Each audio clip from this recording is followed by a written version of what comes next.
wake you up early, 'cause I'm gonna take a ride with you. Okay, it's we're going 24 down to hours the later, Honda shop. I'll tell you what we're from gonna the do. end of part 1, which you've just finished. I know you're so excited you come on to part 2. You'll have noticed that I've moved the tank onto the step there, onto the seat.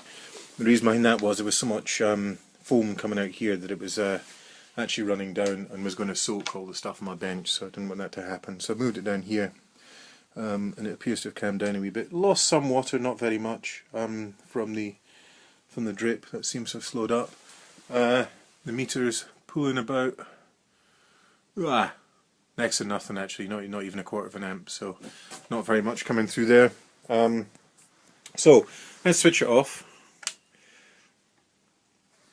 The lights go out, excellent, and let's see what this this rod looks like after. Oh well, there you go. See, that's what I was talking about. How the copper's dissolved away there. So we've now got a bit of a challenge. I'm going to go and get a pair of tweezers and see if I can pull it out. Speak to you soon. After some jiggery-pokery with a screwdriver and dirty fingers, managed to retrieve the electrode. You can basically see what's happened there is that the chocolate block, which I use as a splitter to give me two, the copper's just completely dissolved. So I'll shred back that bit there and put some more on. Maybe tie it mechanically as well, just so, because the plastic doesn't dissolve. Anyway, the trick is you can see how the stick itself is covered in this rust. Just lots and lots of fine, really nasty rust.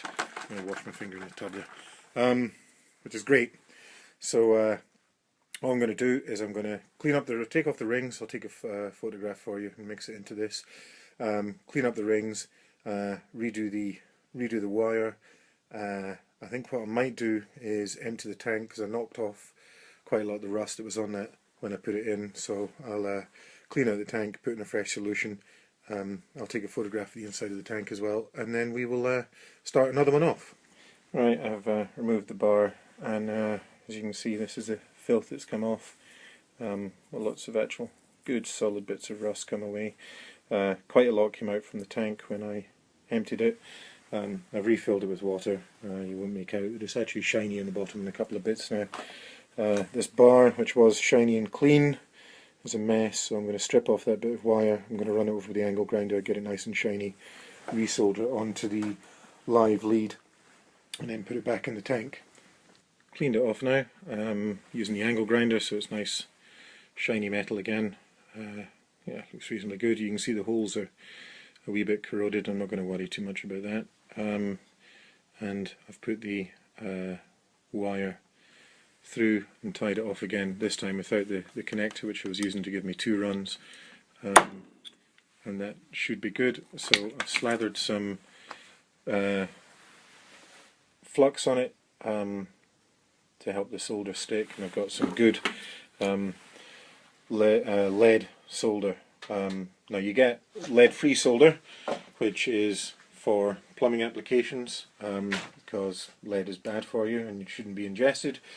However, lead-free solder is shite, and you're much better with lead solder. So I've got some nice lead solder which I'm going to squirt into there, and with a soldering iron heated up, ready to go. So I'm just about to start that, and we'll get on to the next bit.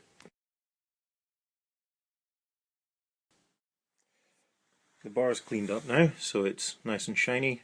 Soldered back on again, straight on.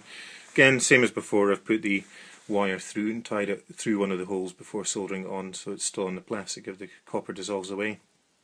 That's the soda crystals, washing soda, that I'm going to put in another cupful. And I suppose a word of warning here. The process dissolves rust, but it also dissolves other metals, and as we've seen, it dissolves copper. So you've got to be careful with alloy bits and things like that. Seal them off, or ideally remove them. Otherwise they'll get eaten away as well by this process. You just need to be a little bit cautious, and watch out for galvanized stuff, because the gas that comes off is really horrible apparently. Right, I'm going to bang in some soda crystals. I'm going to give this a go on camera.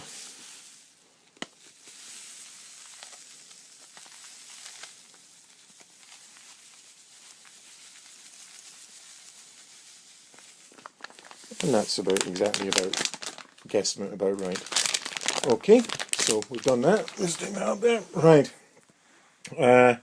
all sealed off. Let's get the thing in. Use that to stir the crystals up a little bit.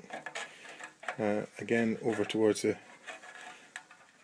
centre, using the cable to push it along. A wee bit of finger there. Right, looking good. All sealed off. Fresh solution, fresh electrode, fresh earth, fresh wire, fresh air and goodness. Okay, let's switch this on, see what we get. Alright, 13.8 volts, sitting just over an amp, just about, but as we know from previous experience that will creep up to about 2.5 amps when this lot starts working.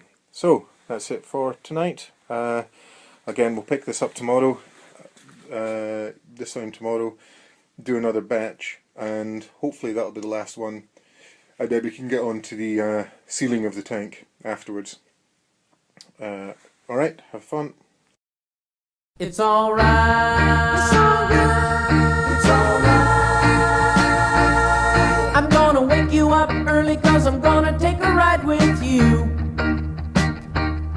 We're going down to the Honda shop, I'll tell you what we're gonna do.